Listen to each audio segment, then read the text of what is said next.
नमस्कार. कसे बरे ना? बरेच असतील, मला माहिती आहे तुम्ही चांगलेच असता. हे बघा, संध्यास किचन मध्ये तुमचं स्वागत आहे.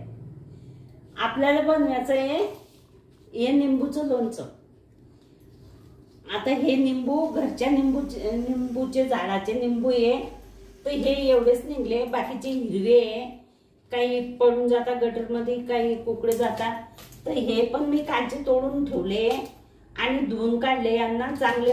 हे बघा कसे कागदी निंबू आहे, छान असे कागदी. बाजारातून जर तुम्ही आणले तर असे कागदी निंबू आणायचे आणि पिवळे पिवळे घ्यायचे असे.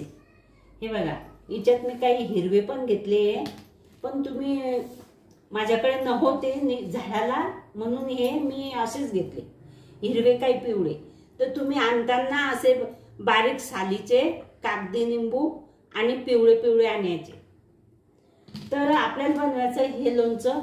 हे लोणचं बनवण्यासाठी आपण हे कसं कापायचं, हे बघा, हे पोळपाटवर धुवून घेतलंय आणि सुकवून घेतलंय. हा चाकू पण धुवून घेतलाय, याला पण सुकवून घेतलाय. पाण्याचा हात लागू द्यायचा नाही. आणि हे पातेलं पण घासलेलं आणि कोरडं केलेलं आहे. आणि माझे हात पण मी धुवून कोरडे करून पुसून घेतले. असं स्वच्छ ठेवायचं. हे पाण्याचा हात याला लागायला नको पाहिजे. आणि पाण्याचा हात जर लागला तर हे लोणचं खराब होईल. हे बघा, असं कापून घ्यायचं. एका निंबूच्या 8 फोडी करायच्या. हे बघा, आणि ह्या बिया आहे ना, या सगळ्या काढून टाकायच्या. हे नाही तर मग हे निंबूचं लोणचं आहे ना, कडू लागेल, कळवट कळवट लागेल, करसडपणा. म्हणून या निंबूच्या बिया सगळ्या काढून घ्यायच्या अशा. आणि छान असं कच्च्याच निंबूचं कच्चंच लोणचं मी तुम्हाला करून दाखवणार आहे.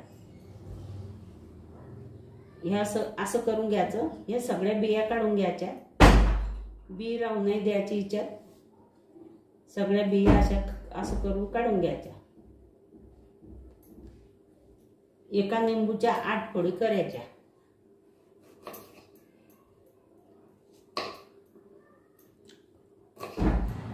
हे बघा, आता मी हे सगळे निंबू कापून घेतले. हे बघा, हे सगळे निंबू कापून घेतले.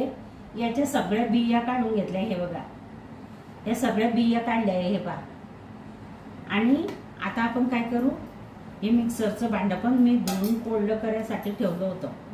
हे बघा, हे मिक्सरचं भांडं पण कोरडं आहे पूर्ण आणि काहीच लागू नाही द्यायचं. हे बघा, हे मिक्सरच्या भांड्यामध्ये टाकते मी.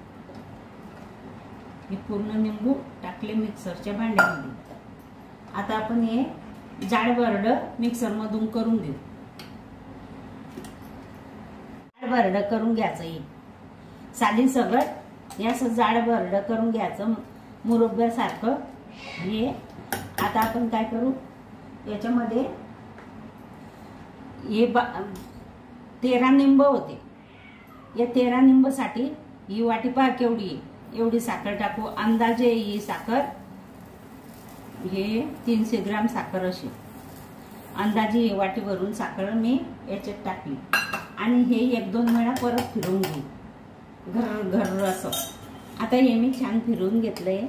हे बघा, हे साखरचं पण पाणी झालं. आता हे पाणी पाणी झालं. याच्यात काही पाणी टाकलेलं नाही आहे बरं का. हे बिना पाण्याचं फिरवलंय मी. याच्यात पाणी म्हणून टाकायचं नाही, पाणी टाकायचंच नाही याच्यात. आता आपण या बाउलमध्ये हे सगळं काढून घेऊ. हे बघा,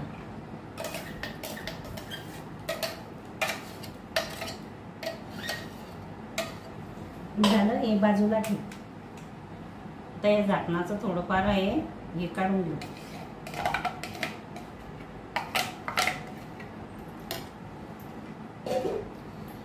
आता याच्यामध्ये साखर टाकली मी.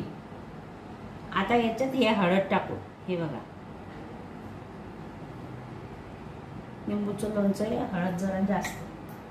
हे बघा, 1 चमचा हळद टाकली, 1 चमचा हे चटणी टाकते.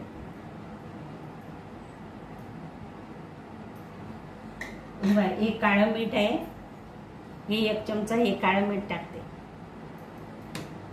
आणि ते आपलं साधं मीठ घेऊ आपण 1 चमचा. हे बघा, हे साधं मीठ घेतलं. मीठ थोडं जास्त असलं तरी चालेल. 1 चमचा आणि थोडंसं टाकलं साधं मीठ. आणि याला हे छान असं हलवून घेऊ.